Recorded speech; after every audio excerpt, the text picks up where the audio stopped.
Ah, the humblest of fanfare. It doth introduce camaraderie between cast, in setbacks, in comebacks, in streaks, and in sweeps. It doth introduce the only games where chaos reigns, but champs retain. Where OCs dominate the domain, it doth introduce the only games where a slip of the tongue materializes and etches. Why? It doth introduce Danganronpa Hunger Games by the Numbers Season 5.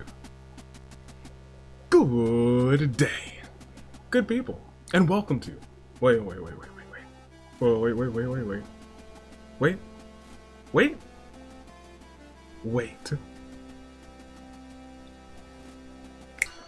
There we go. And welcome to Danganronpa Hunger Games by the Numbers Season 5. Tune, Dave, Year of the Horizon. United States Aviator. We're back. And it's time once again. You guys know the drill, you know the rundown. It's time again for the highly esteemed Dangan-lympic Hunger Games, the one time of the year where casts compete for medals, prestige, and as always, a shot at the singles or tag team glory in the finales, which are, yes, the closing ceremonies. It makes sense since we had opening ceremonies. It was only right. It was the only thing we could do. Tomorrow, tag teams will go toe to toe to see who will walk out with the Criminal OGs tag team titles, or will they be second champs to ever retain the first OC champs to retain, because they are your first OC champs.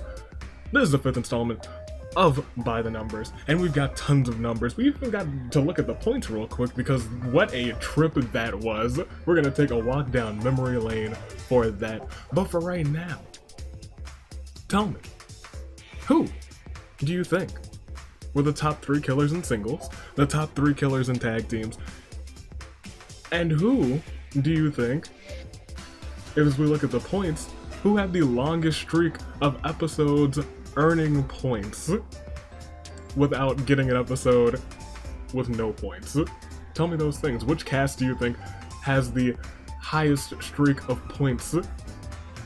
It may surprise you, or it might not surprise you. While you do that, I think there's one thing that we should do instead, and that's look at all the things, all of the spectacular things that happened this season. For example, as we mentioned in the intro, Miss Mew Aruma, the first ever champ to walk in with the title, have chaos rain down upon her, and she was undisputed Mew, still your Danganronpa Hunger Games champion of champions, and next Friday she might still be the champion. Can she do it again next week? Maybe, maybe not. But unfortunately, the same was not true for the Pimp's Entourage. They lost their titles about halfway, a little more than halfway through the season. But you know who did pick them up? Your first ever OC champions, the Criminal OGs, in all of their glory. We even had some souls pick up their first one aside from the lovely OCs. Ruruka and Kizakura picking up big wins. And I guess we'll toss in Alter Ego too, because let's be honest, Alter Ego hasn't gotten a win, and Alter Ego deserves a win. Alter Ego's like the AI ultimate. Of course Alter Ego was gonna, in fact, give me Alter Ego, give me no AI in team for the tag team finale. Give me them as the champs tomorrow. Bet on it. I've jinxed them in advance. But with fresh winners, we also have souls who didn't pick up wins, like Celeste, who picked up second, as well as Izuyoi and Mukuro. Truly despairing. But not just them. If we talk, that's just singles. Let's look at the tag teams. We also see the expert deductions and the Big Buff family, who all have wins. in some way, shape, or form, separately, have never won together, neither of the two tag teams, and boy have they appeared plenty of times. And can we also talk about the OC domination of the tag team bracket? 4 of the original 12 spots are all OC teams, which is nuts, which is crazy. That is a third, 1/3 of the OC, of the original 12 spots were filled by OC teams. And we're gonna fill in 2 more spots, so we might even have more OCs in those spots. That's incredible. That is nuts. The OCs showed off. If it weren't for the tag team, OCs may have not finished in first, but let me tell you, they came on strong, they came out clutch, and they came in first. But we'll get back to that in a second. Let's go ahead and take a peek at the KOs. And once again, we'll look at the KOs in terms of teams and in singles. We'll start with the single game KOs. In terms of the single game KOs, we'll start with people who got 5 in a single game. In singles action, we have Hifumi, Ibuki, Nakamaru, Seiko, Ruruka, Kaito, twice, and Hiroko. And in tag team action, oh, it's Jin, good boy Jin, Ari, Crazy Yoko, extra large, Pennyworth, Angie, Kazuichi, and Mondo. Look at that, 2 halves. At least Mew might have been rocking in singles competition, but Kazuichi and Mew for the Pimped Out Rise did try and pick up some KOs in tag team action, so you gotta appreciate them. But that's only 5s. We got 6s too. People who got 6 or more in a single game. We have Nane Aichiaki, who, never forget, is a dominant force. Never forget. Never bank against a Chiaki. They're both they're both in the tag team finale.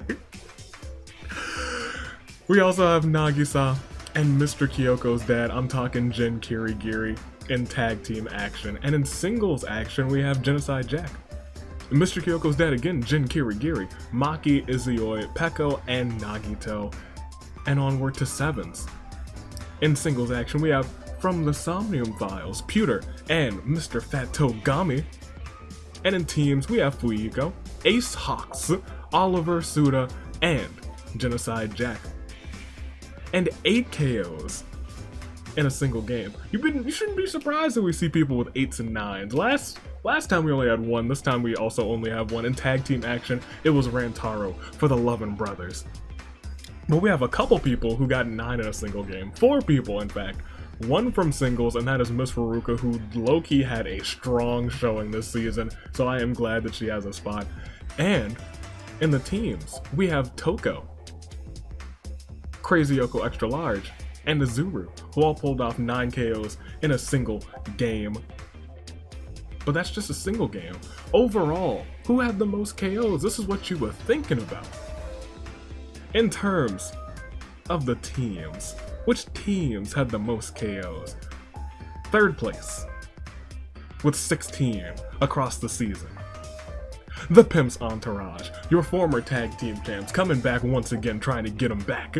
The Power of God and Anime with 19, almost just 1 away, 1 KO away, and they could get it tomorrow, technically. In fact, all 3 of these teams, because the team who got 20 KOs, the most KOs in tag team action, Literary Arts, who picked up 2 wins, earned you guys a fan vote. Literary Arts, after what was a terrible season for them in season 4, has really turned it around this season. It's like the tail of Band-Aid. It's the tail of Band-Aid. In fact, maybe I should say Literary Arts. Maybe I should pick Literary Arts for the win. Ooh. I'm looking at trends now, even though it's all RNG, so we shouldn't be doing that. If we look individually though, in tag team action, Fuyuhiko picked up 12 KOs, Crazy Yoko Extra Large picked up 16, and at the top, Azuru and Toko both picked up 17. And in singles action, Nagito picked up 15 KOs, Kaito picked up 16, and at the top, I already told you, Ruruka, dominating, picked up 17 KOs in singles action this season, which is nuts. And your top 3 In fact, I'll give you your top 4. Your top 4 for this season. Surprisingly enough, this may shock you. It may put a shock to your system. In 4th, Nagito with 18. In 3rd, Azuru with 20. Ruruka in 2nd place with 21.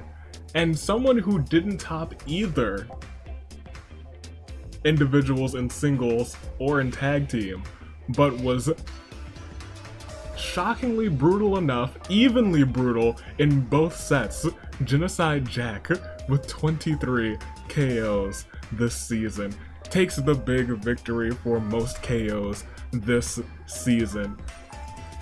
But that's just this season. We've had 5 seasons, and thank goodness, shockingly enough, nobody's broken 100 KOs, but it might happen.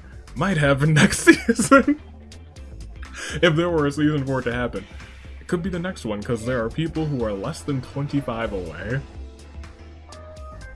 Let's see who your top 10 for all 5 seasons are. In 10th, tied for 10th with 62 KOs across 5 seasons, Himiko and Mew. 9th, it is Mr. Kokichi, the rat himself with 63. In 8th, Toko is at the 8th position with 65. Tied for 6th, it is Nekomaru, and it is Fuyuhiko at 66. 66 tied at 6. I don't like the sound of that. Not a big fan of that one, but you know what? In 5th, I'm sorry, tied for 4th rather, it is Junko and Shuichi, both at 68 as well. 3rd of all time, 3rd highest killer of all time. She's crazy, she's nuts. It is Asylum Akamatsu, who was technically fallen. She was 1st as of last season, but now she is dropped to 3rd, going up and staying in 2nd, maintaining. Because she's, let's be honest, still just as bloody as ever. The backstabber. It's Sayaka with 74. Kaede had 72, Sayaka with 74, and at the top, at the tippy top, it is Nagito with 76 KOs. Congratulations. He's currently the top. It's his luck. It is his luck to be right at the top, but it could all change, because let me tell you, it's been him and Kaede over like the past 3 seasons who have flip-flopped. I think Nagito was the highest in season 3, Kaede was the highest in season 4, now season 5 is Nagito, so if trends continue, Kaede's got it next season. She's the one you should look out for. Yeah, it's just a matter of how often she shows up. But speaking of how often people showed up, speaking of appearances, who had the most appearances? Izuyoi, Komaru, and Masaru all had 13 appearances. Jack Hiroko and Kotoko right behind them with 12. Everyone else less. 11, 10, 9, 8, 7, 6, 5, 4, 3, 2. Speaking of 2, Alter Ego only appeared twice. Once in the 3,000 subscriber episode, and then once again in tag team action. But when Alter Ego showed up in tag team action, Alter Ego was like, okay, I win. It's up to you guys now. I'll see y'all in the finale. Oh man. In terms of other fun little things, Angie ended up in both episodes where the Agents of Chaos cashed in, and both times she ended up in 2nd, just missing her opportunity for the gold, and unless she's voted in, she's not gonna have a chance at either of the gold. But will she get voted in? We'll have to see. There's a lot of fan votes. She could have ended up in one of them. Or she's ended up in the category. She could have ended up in one of the spots. We'll have to see. We'll have to wait and see. Additionally, in terms of those who finished last, Kaede, Mahiru, and Hifumi all finished last twice this season, which is nuts, which is a shame. A shame for their teams. It's no wonder. Oh, actually, Danganronpa 2 did very well this season. Mahiru was just like, well, my team's doing alright anyway. But let me tell you, Hajime finished last 3 times this season.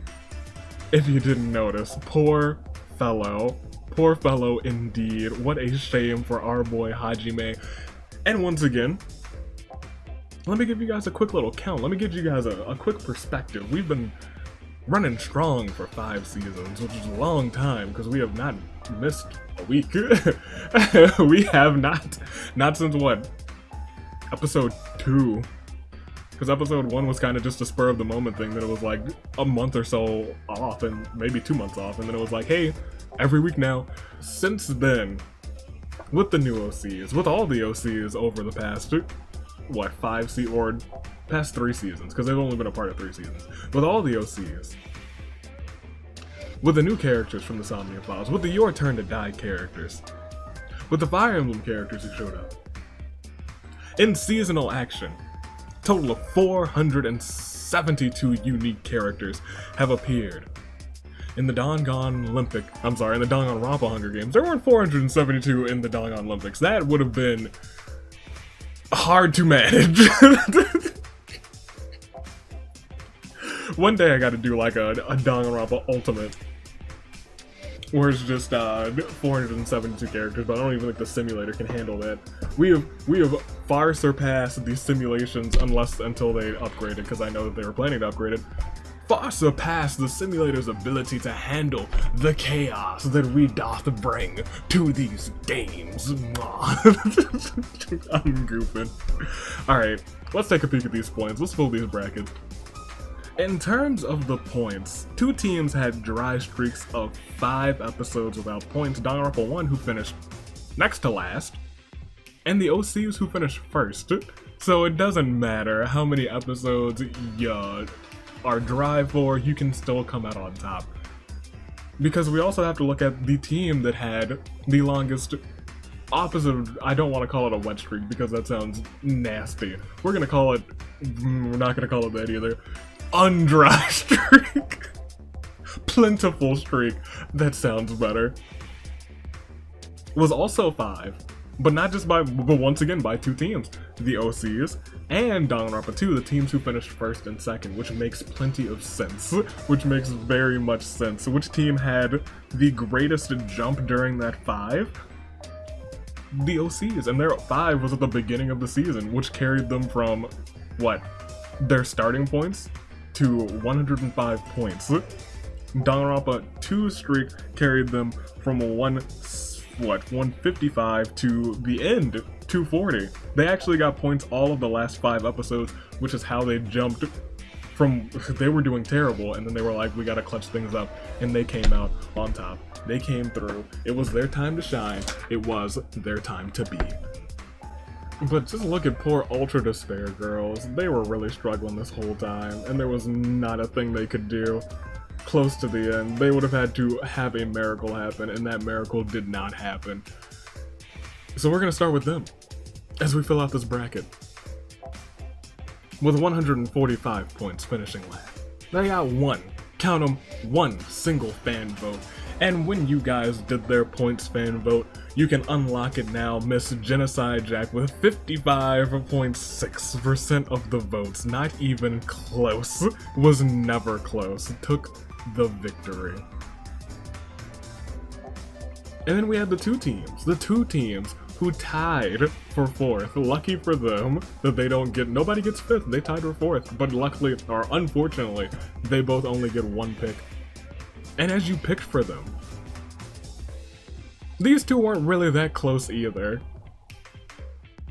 Because for Danganronpa 1, Celeste is looking to get her justice after this season.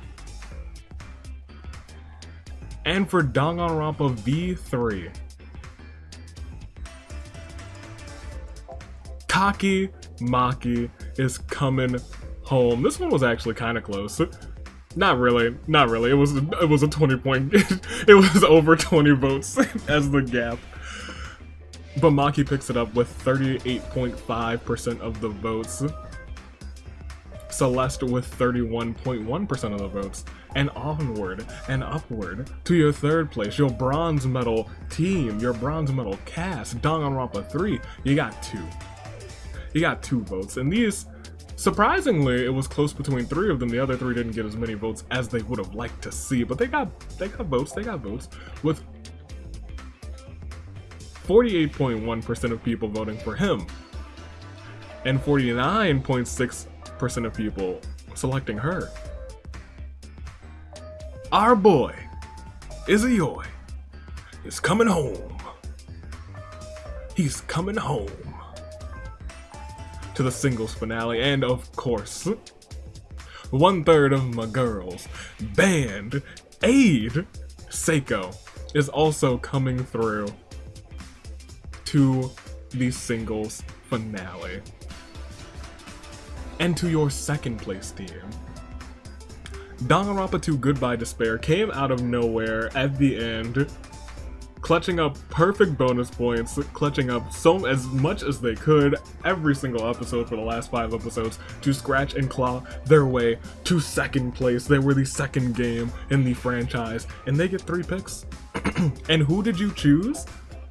Once again, these ones weren't particularly close, no, not particularly close for any of them, with 77.8% of people picking him at the top spot. And 65.9% of people picking him the second point spot. And 61.5% of people picking her for the third spot. Fuyuhiko at the top. Kazuichi with the second most votes. And Mikan with the third most votes of my girls band. In fact, all of Band-Aid has made it on because they all got points. They all got points and one of them won. That's how we do things. I may talk about boss time a ton this season, but my girls are still Band-Aid. And as we go on to your OCs, 3 of these were not close, but that fourth spot was shockingly close between 4 people, and I'll get to that in a second. We're gonna get some of you out of the way real quick, because 2 of these frontrunners, 71.1% of people, of all people, selected Rei Kuroshiro into the singles finale. 69.6% of people selected Thunder, Shota Thunder Fukami, to be in the singles finale. Third of the 4 picks, 49.6% of people actually selected Ace Hawks to be in the singles finale. And this last spot, I'm gonna mention this because these 4 people all got really a ton of votes. After that, it's still, nobody got less than 4 votes. Nobody else got less than 4 votes. So everyone who was there, you got some backing. This was a very, very close between Mochi, Kanda Sayaka, Junkin, really Chi too, Big Tex, and I guess it's kind of close between Anti-Avi, but he's the lowest of those people. And Yoko. Yoko's right around there too. It was really close between all of them, but let me tell you, with 31.1% of votes between that person and the next person, it was a mere 3 vote separation. Big Tex is coming through to join the OCs in the singles bracket. But that's not the end of the season. But that's not the end of the singles bracket, is it? Oh no, it's not. There were normal fan votes too. 2, to be in fact. And as we go on to see these 2, you picked Gone Too Soon, those who finished in last place, and you picked the second placer, so the 2 variants, the 2 halves there. As we start with Gone Too Soon, taking the spot that you earned for you guys, the fan vote that you all wanted to see. It was actually very close between the 3 people who had, or 3 of the 4 people who had the most last place finishes, Kaede, Mahiru, and Hajime, but pulling out, just barely, Mahiru. Big Stick Mahiru, Infinity Gauntlet Mahiru joins the singles fray. And lastly, to finish off this bracket, the second placers. Also very close. Very, very close. But the winner of that poll was Maki. But Maki made it through to the fan votes. So if we disregard that, as I say, that's what happens when there is a repeat. Which has happened a single time before. And what did it happen with Maki too? I think it happened with Corey. It might have happened with Corey and Celeste, I think. The person moving on instead will be Daiki Kazuma, the OC, joining the singles bracket for the singles title. But we're not going to show you that beautiful. I probably might have actually shown you the beautiful filled out singles, but you know, just go ahead and show it right now. Look at it. That is a week from tomorrow, a week and a day from now. One of those 26 folks will walk away with the singles title, with the Danganronpa Hunger Games Champion of Champions title. But we still have other brackets to fill out. First of all, yeah, tag team fan votes too. You picked Pacifist Partner, which was nuts. There were so many because we had so many OC teams. But let me tell you, one team pulled through with the votes. It was a clear favorite. The winners. Moving on to the tag team finale. The Rats. So, Nagito and Kokichi. Can the ultimate opportunist Kokichi bring his team to victory with Nagito? And so, Nagito, the biggest killer of all time. He could extend his lead now.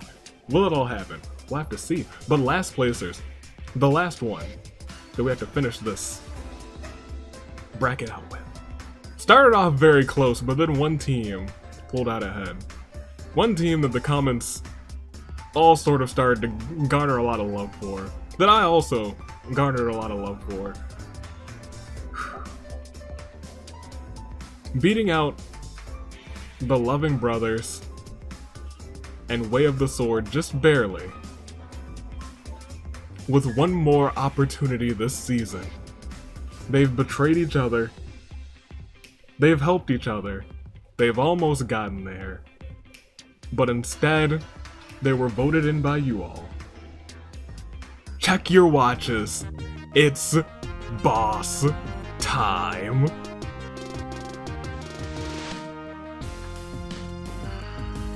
Oh, it feels good. Oh, all of Band-Aid is in the singles bracket. And boss time pulls through. It is almost time. Tag team finale time. Then in a week, it'll be singles finale time. But don't think I forget.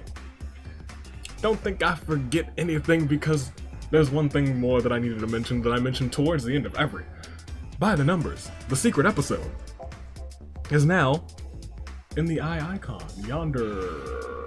Which side of the screen is on? This side right here-ish area there somewhere. Boom, boom, boom, boom. Here-ish. Yeah.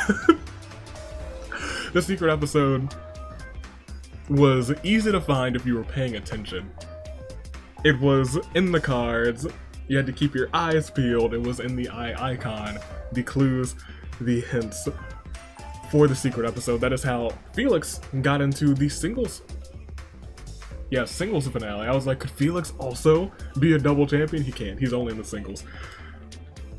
But that could happen. We could have our first Fire Emblem champion. We could have our first Somnium Files champion. We've already had our first OC champions as tag team champions. We could have our first OC singles champion. They have good odds. But we've all seen the odds go whichever way that they want, because it's RNG and you can never predict it. And that's why we love it so much. Stay classy. Until less than 24 hours.